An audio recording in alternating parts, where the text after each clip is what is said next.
नागर कर्नूल जिले के वेलडंडा मंडल में एमएलए काशी रेड्डी नारायण रेड्डी ने मुख्तलिफ तरक्याती मंसूबों का इफ्तिताह किया और कई नए कामों का संगे बुनियाद रखा। उन्होंने पिड्डापुर गांव में नए तामीरशुदा इंदिरा महिला शक्ति भवन का इफ्तिताह किया, जबकि मनरेगा और फंड से तकरीबन 15 लाख रुपए की लागत से बनने वाले सीसी रोड के लिए भूमि पूजा भी अंजाम दी गई। एमएलए ने पिड्डापुर और कुप्पागुंडला में इंदिरम्मा हाउसिंग स्कीम के तहत तैयार किए गए मकानात का इफ्तिताह किया।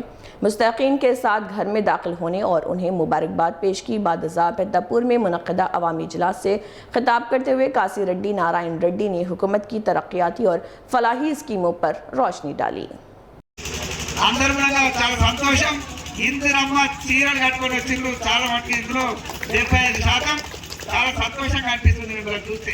ఎందుకంటే గతంలో కూడా వచ్చినాయి శారీస్ ఇచ్చిండ్రు, చీరలు ఇచ్చిండ్రు.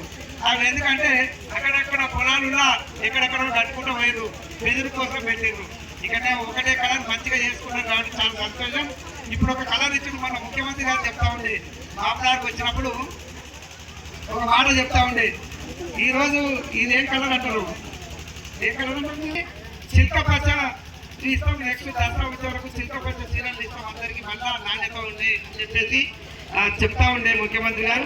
ఆయన చెప్పినవన్నీ కూడా చేస్తూ ఉన్నాడు గౌరవ ముఖ్యమంత్రి. మన ప్రాంతవాసి మంచిగా పనులు చేస్తుండు, మన కళాకృతికి అయితే చాలా బ్రహ్మాండంగా చేస్తుండు. దాదాపుగా ఇప్పటికీ నేను పోయిన 2 నెలల కింద 1400 కోట్ల వరకు వచ్చినాయని చెప్పినాను.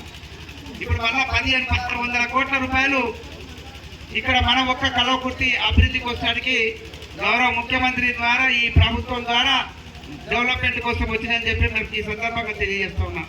ముఖ్యంగా ఇక్కడ అందరు మహిళలు ఉన్నారు, మహిళల గురించి ఎక్కువ మాట్లాడుకుందాం. మిత్రులు మనం ఏమనుకోదు, మహిళలు అందరూ కూడా కోటీశ్వర్లు కావాలి. ఎంతమంది అంటే కనీసం 1 కోటి మంది మహిళలు కోటీశ్వర్లు కావాలి అని చెప్పేసి వారి ఆలోచన. ఒకటే రోజు ఎవరు ఏ కుటుంబంలో అయినా కూడా ఒక్క రోజు అట్లా అవ్వడానికి ఛాన్స్ లేదు. అందుకే నేను ఏం చెప్తా ఉన్నానంటే, మీరు కష్టపడతా ఉన్నారు, ముఖ్యమంత్రి గారు ప్రభుత్వం కూడా మీకు సహాయం చేయడానికి, మిమ్మల్ని ప్రోత్సహించడానికి అధికారులకు అందరూ కూడా చెప్పి పని చేపిస్తూ ఉన్నాడు. మీరు మంచిగానే అవుతున్నారు, ఇంకా బాగా కావాలని. ఇప్పుడే ఎంఆర్ఓ గారు మగవాళ్ళు పెట్టుకోవడం ఎందుకు, మహిళలు కూడా ఈ పని చేస్తారు అని ముఖ్యమంత్రి గారు అన్నారు. కాబట్టి వారి మాట ప్రకారం ఎంఆర్ఓ గారు ఇక్కడ